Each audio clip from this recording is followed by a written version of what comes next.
Justice doesn't always arrive with a siren. Sometimes it begins with the scrape of a key in a quiet, ordinary house. On a gray, late autumn morning, the air was still and cold.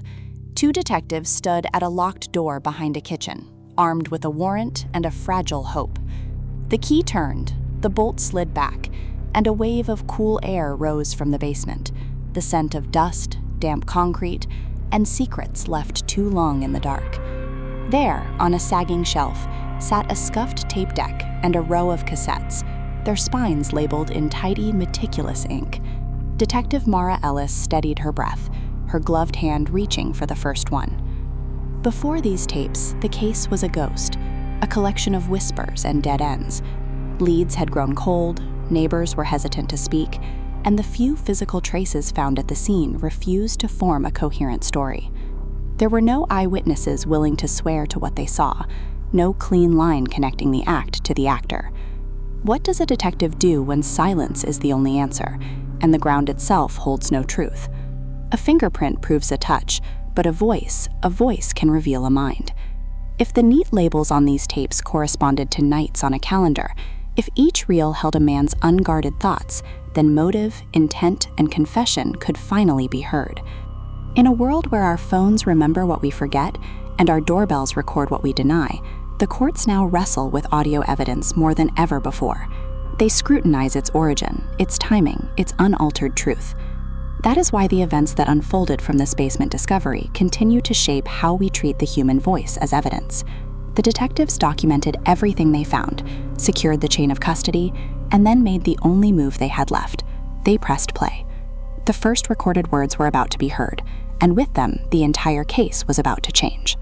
The evidence room held its breath as the basement finally began to speak in his careful, unmasked voice.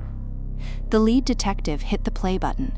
The cassette clicked, a thin magnetic ribbon hissed, and a slow, deliberate inhale seemed to fill every corner of the room. A man's voice began describing how he makes his morning coffee, timing the grind of the beans by a kitchen clock he claimed he did not trust.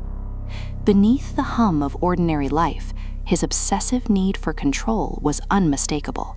His voice unspools a world of rigid routine. He narrates his mornings by counting the steps to the sink, by folding a hand towel into long, perfectly even bands. He lingers on a route he took at dawn, counting the corners he turned, counting the potential witnesses, counting all the ways he would not be seen. The investigators listening recognized a methodical mind, and they heard the precise moment where routine bled into rehearsal. On another tape, he practices his alibis. He mimics the chime of a corner store door, the cadence of small talk about scratch-off tickets and the coming weather. He repeats the phrase, "I was here then," over and over, refining its tone.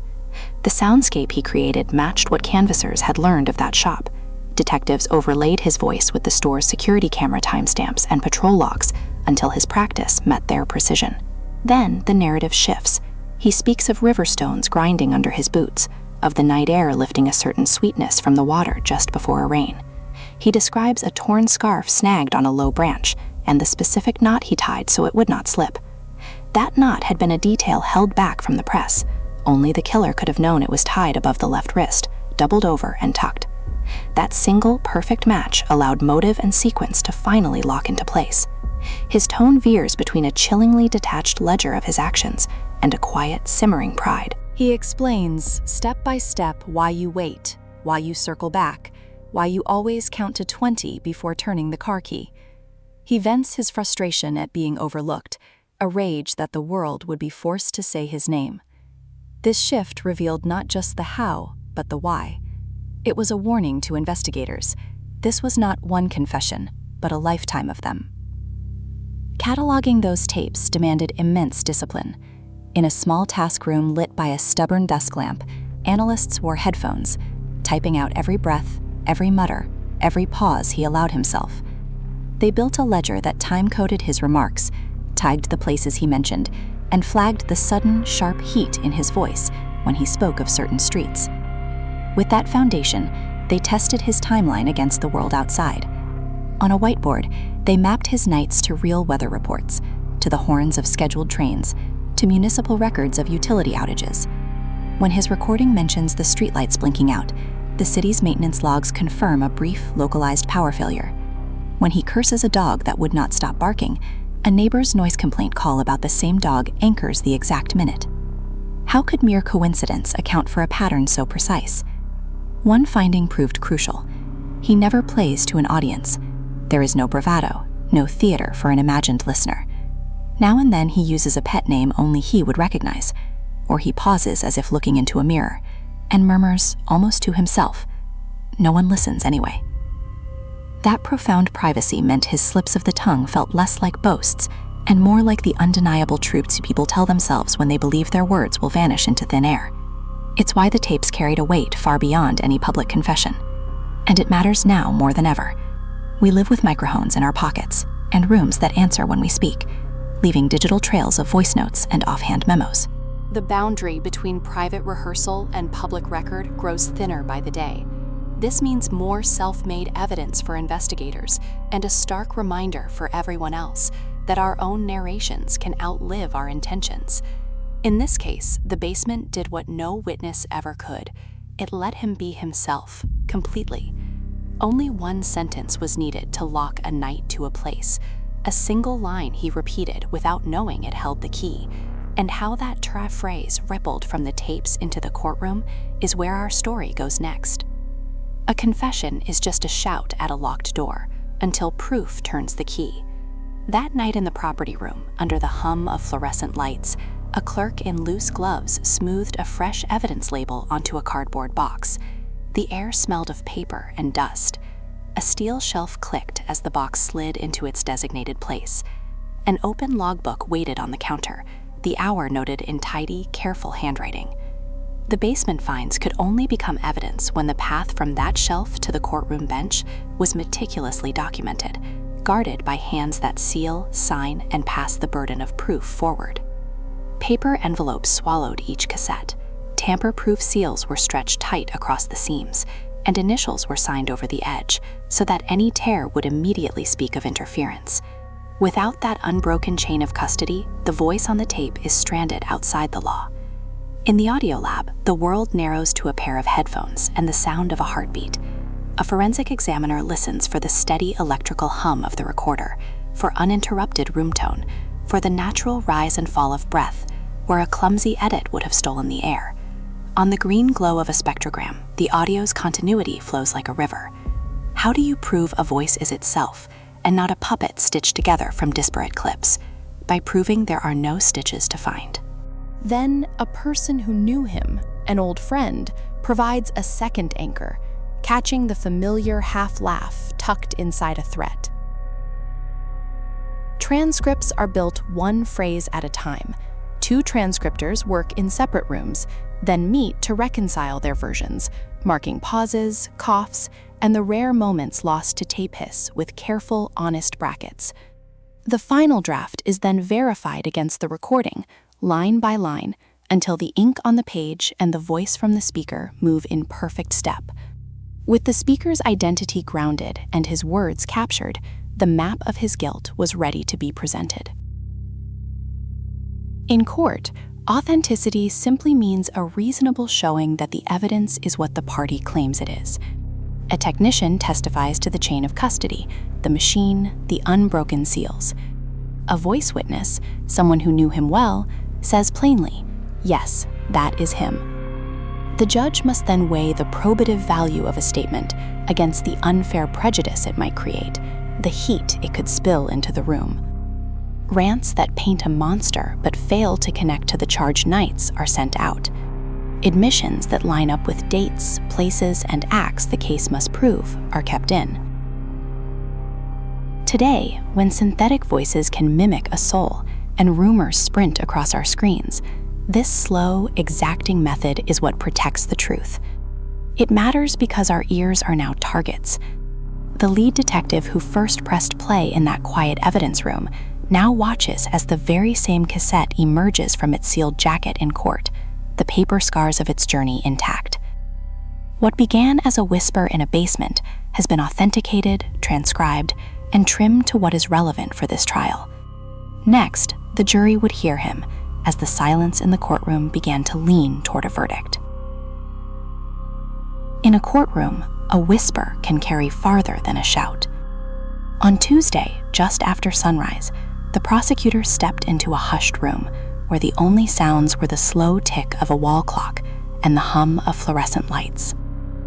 She opened a plain timeline and told the jurors they were about to hear the story from the defendant himself. Then a soft click from a speaker released a first clip. The strategy was one of absolute restraint. Let his voice do the work and pair every word with cold, hard corroboration. They never played a full tape, never let the audio rush by. Instead, they offered measured cuts, a minute or two at a time, followed by silence.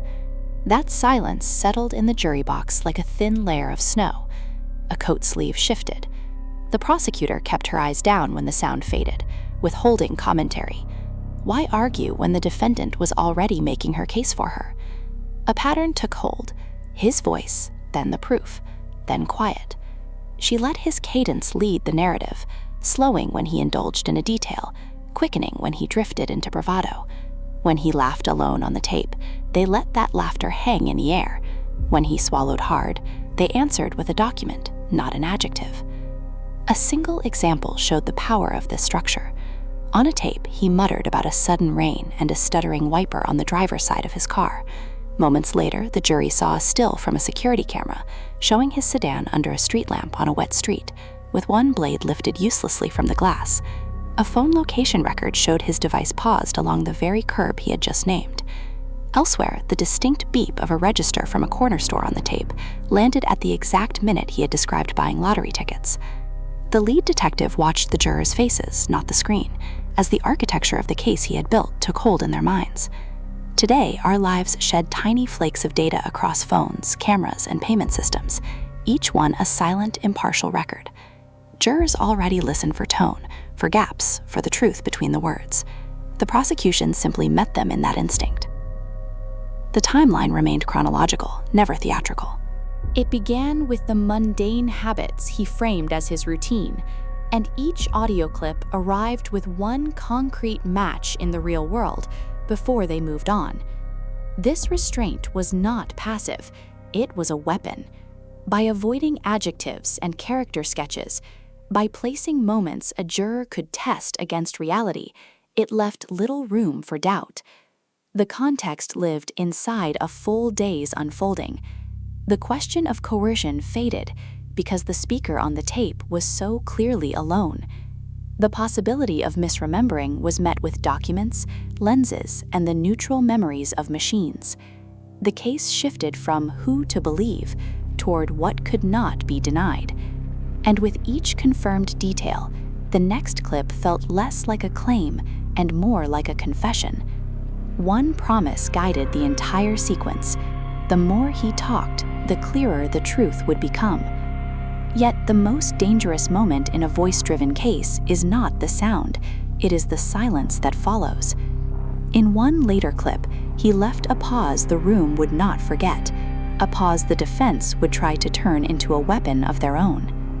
A baseman's echo can feel like the truth, even when it's just a story someone tells themselves.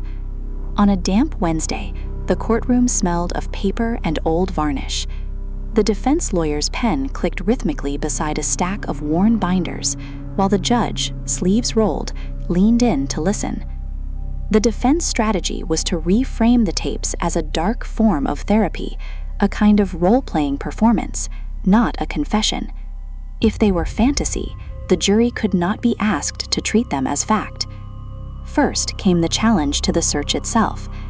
They argued the warrant only covered general storage, not a locked trunk found under the stairs. The seizure, they claimed, went beyond what the paper allowed.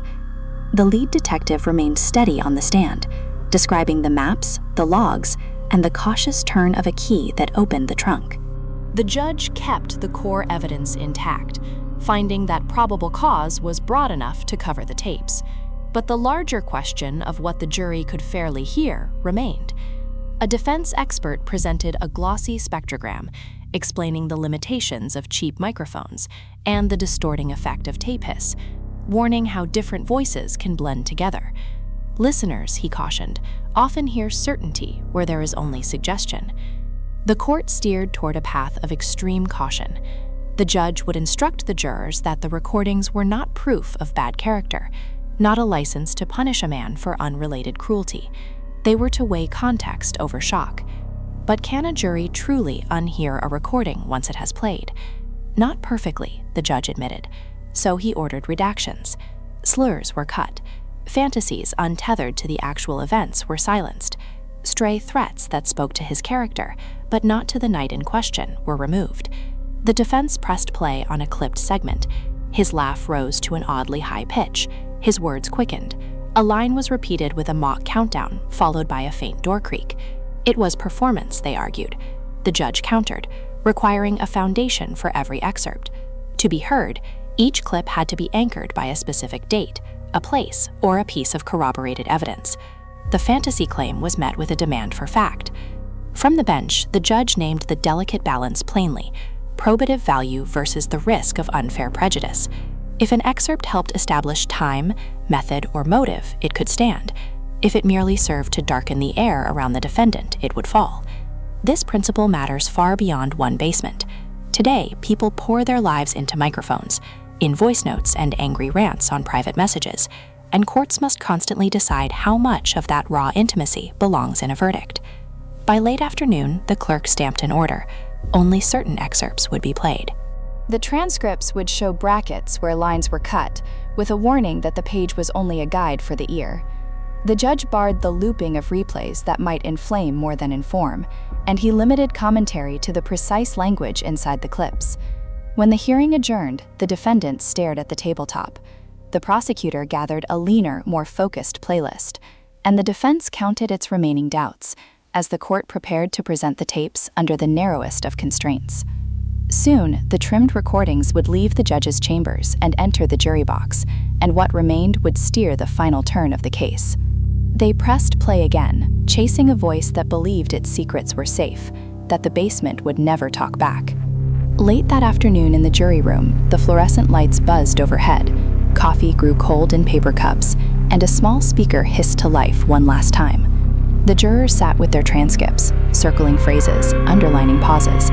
They heard the even, certain cadence of his voice, the way he savored certain verbs, the private, chilling laugh. After yet another replay, they finally rose, ready to carry that confidence into open court.